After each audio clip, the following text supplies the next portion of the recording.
We're living in such a time of transition, and there's a lot of things we have to let go of if we want to move into a new way of living, a new world. Lately, I've been talking to a lot of friends, clients, and definitely in my own journey.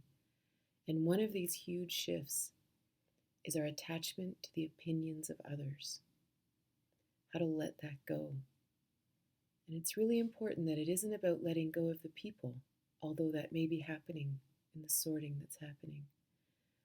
But we can still love each other, we can still be together, but it's the attachment to the opinions of others that holds us in so much fear and guilt and shame, which is part of the old system, part of the old institution that makes us feel like we're less than, that we aren't incredible, infinite, free beings. And that guilt and shame and fear is so much rooted in this strange connection we have to others' opinions, not a connection to them, but to their opinions. One of the ways I want to look at this is comparing the clan mentality of the past to this new world. And there's a lot of people who have defined the new world as a time of God, a time where we connect with a crystalline core in the earth, in ourselves. It's a very, very different organization of how we exist as humans. In the new world, this time of God, and however you understand that, I know the word is loaded, we have a vertical integration where we are connected with the divine within. Within our chakras, we are connected to the earth and the people through our root chakra, and we are connected to infinity and the divine through our crown. And this integration of the divine and the physical is what it is to be fully human. Somewhere in the past, we got cut off kind of at the knees, but really at the heart. We were told we weren't allowed to connect with this divine part. We had to stay in the physical, we had to stay in the village. And because we were disconnected from that divine part, and only the minister or the preacher or the priest could talk to God, we became the lowly humans, the sinful humans, and we were disconnected from this entire part of who we were. At this time, we developed a clan, and this clan mentality. Because we didn't have this connection to the divine, to the whole, it's not just some religious idea of God, it's the whole, it's the universe, it's everything. When we feel connected to that, there is nothing to fear. But without that, there's everything to fear. So we look to each other. We look to the clan, we look to family, we look to neighbors. And it's the connection with each other that gives us strength. It's the connection and the safety of the group that means there'll be food on the table and we won't be killed by marauding bands of bad guys or wild animals. And that connection to the clan was everything. So then all of a sudden, if anyone stepped out of line, they would be shunned by the clan because it was the power of the clan that kept us safe. This is where this comes from. This is why we can be shamed for being different. And it's been happening long before our current world situation began. We can feel guilty for stepping out and honoring our truth.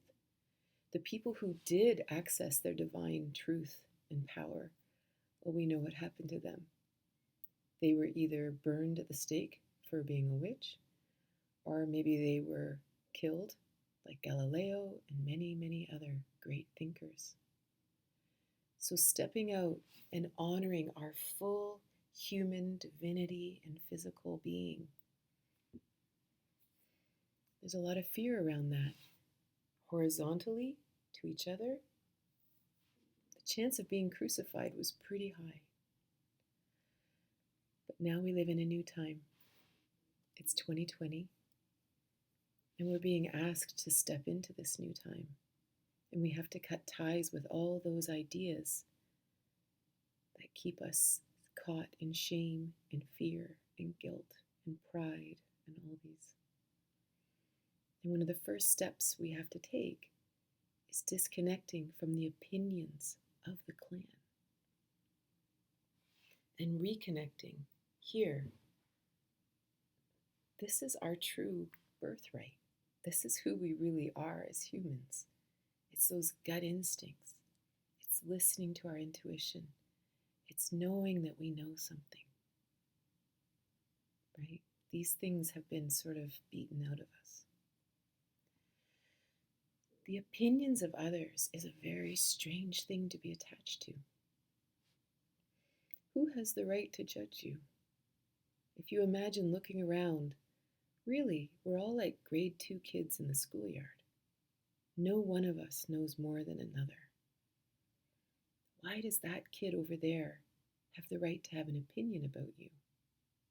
Why is their opinion more important than yours? We're all on the same level.